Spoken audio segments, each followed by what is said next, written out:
All right, so the first fight we're going to be going over on this stacked pay-per-view main card is going to be Anthony Hernandez versus Roman Kopylov. And this is a pretty exciting fight that at first I was skeptical of as to why it was given a main card slot on a pay-per-view card.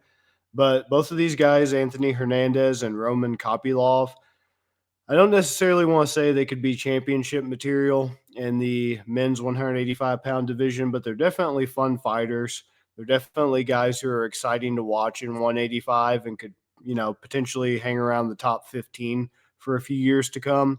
So I'm pretty excited to see them matched up against each other. It's a good matchmaking for two young prospects in the division. See, who's going to take that next step forward in their UFC career. I've been watching Anthony Hernandez since his Dana White's Contender Series debut back in 2018, I believe. You've heard me go over Kopylov quite a bit since I've started tapping Vegas with the GM report and also since the article days from last year. So Kopylov's a guy I've already done a lot of coverage for. Anthony Hernandez, not so much. So this fight is really interesting in terms of the betting odds on it for me right now, because right now Anthony Hernandez is a pretty sizable favorite according to DraftKings at a minus 258 to Kopylov's plus 210. And this is the fight where I'm really, really interested in how the odds makers came to those conclusions, because once again, both of these guys are maybe not necessarily championship material, but just analyzing their techniques, their skill, their records, et cetera, I'm not really seeing a clear, advantage or disadvantage between these two guys as so great as to create such a mismatch from a betting perspective. Anthony Hernandez is primarily a guy who has like a really good shot at submissions. Coincidentally enough, he actually holds a pretty impressive submission victory over Rodolfo Vieira, who we covered on last card. Yeah. So that's pretty impressive that he was able to sub BJJ black belt of the caliber of Vieira. But Kopylov, in my eyes, definitely has the advantage in the striking department. And it's especially beneficial to Kopylov because thus far, he's actually won a lot of his UFC fights by KO TKO. I was just looking at it, and I believe he's actually only went to decision possibly once in the UFC. Let me double check to be sure of that. But since he's been in the UFC, he's only went to decision once, and that was in 2021 against Albert Duraev, and he lost that unfortunately. But other than that, all of 2023, he was on a 3-fight straight KO TKO finish run there. Roman Kopylov was. And they also all came in round two, coincidentally enough. I thought that was a bit odd as well, that all of Kopylov's KO TKO wins last year, all three were in the second round. And then he also had one in round three that was in 2022. 2021, as I said, was the Duraev loss by decision. He didn't fight in 2020, and in 2019, he lost by sub to Carl Roberson. So, other than that, that's really the biggest blemish I see on Kopylov right now that does make me a little hesitant as to his future. Is it's pretty concerning that he lost to Carl Roberson, a guy who's no longer in the UFC and hasn't been for a little while now, and a guy who's not particularly known as a strong submission threat. But 2019, he's had a lot of time to grow, a lot of time to learn, work on technique, etc. I'm hoping Kopylov has taken that as a learning experience and worked on submission defense, worked on some of his grappling defense, takedown defense, things of that nature, because he's probably definitely going to need it against Hernandez in this fight. I anticipate Hernandez will strike, obviously, if given the opportunity, but he does seem to primarily win by submission, and he actively will find situations to set up submissions when they are presented to him.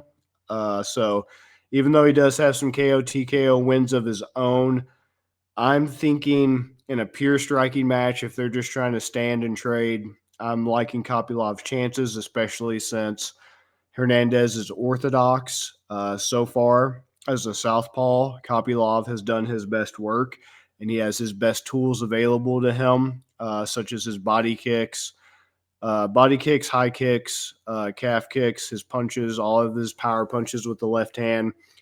left leg kicks, things of that nature. They're all available to him based off having an orthodox opponent like Anthony Hernandez. So the only thing that really concerns me is I'm a little worried. I'd be more concerned if he was a southpaw himself, but Anthony Hernandez is not. But Kopylov kind of has a bad habit of walking himself when he circles out in these striking exchanges.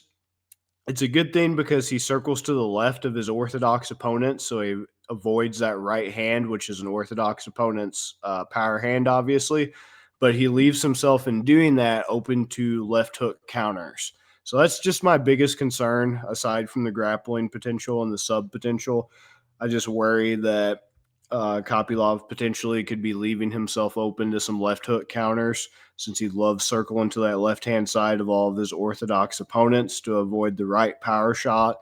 But other than that, that's not enough to shy me away from Kopylov, especially at the odds, like I said, being as drastic as they are. At plus 210, I love those odds for Kopylov, and considering his recent history of a 3-fight KO TKO win streak, all coming in the second round, funny enough, I'm actually going to go ahead and say that not only is the money line enticing at plus 210, but if you want to put money on Kopylov by KO, TKO, DQ, that is plus 350. So that's also very juicy and very tantalizing, considering you have a guy with a history, very recent history, of having round 2 KO, TKOs, and has only been to decision once in his career in the UFC since 2019. What do you think, Ben? Very good breakdown, Bobby. And I think that we're seeing this fight very similar. Kopylov, very dangerous standing, and his wrestling game is not great. His grappling game is not great. Really good at working the body and a very good understanding of foot placement, angles, body positioning while standing. So I think that he definitely has the advantage there. Anthony Hernandez, though, I think he has decent wrestling. He's super tough. That's the thing. I mean, this guy is about as tough as they come. He's beat really good competition. I was looking at his record. He's beat guys like Barrow, Vieira, and then Allen, who are all big names in that division. He leaves big openings, though, and that's going to be where Kopylov, he's going to have a chance there. He's going to have a chance to catch Hernandez. As far as method goes, I'm trying to look that up right now, actually. With Hernandez, he's got such a high price, but looking at it, it's about a $54,000 purse right now over on Pickett. Hernandez has 42% of the bets, so this is actually pretty split. More people on the Kopylov side, but he's getting 72% of the money. So that means that there's a lot of people hedging on Hernandez here. And with Hernandez, I agree with you. This feels like a very even fight. Maybe not like the Volkanovski-Topuria, the really, really close, but 250 and 210 seem really high, and I don't know the reason for that, except trying to get people on the Kopylov side, maybe, and not on the Hernandez side, and people aren't biting and just throwing more money on Hernandez.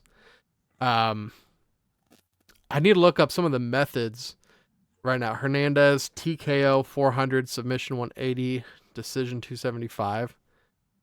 This is tough. I'm going to be on the Hernandez side. I think Hernandez wins. I don't know, though.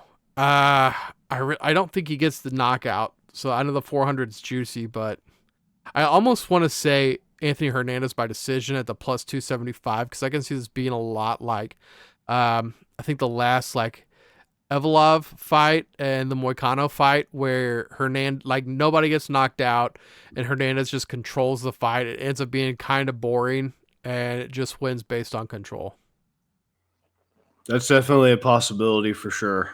If especially if Hernandez does try to go with a grappling heavy game plan. It's been a while since Kopylov's been tested in that regard, so that would be interesting to see. I think that'd be a smart decision by him, too, because I think if he's just going to stand and bang with Kopylov, I don't know if he's going to win that. Yeah, 100%. If it's a purely striking affair, I think Kopylov definitely has the decided edge in that regard.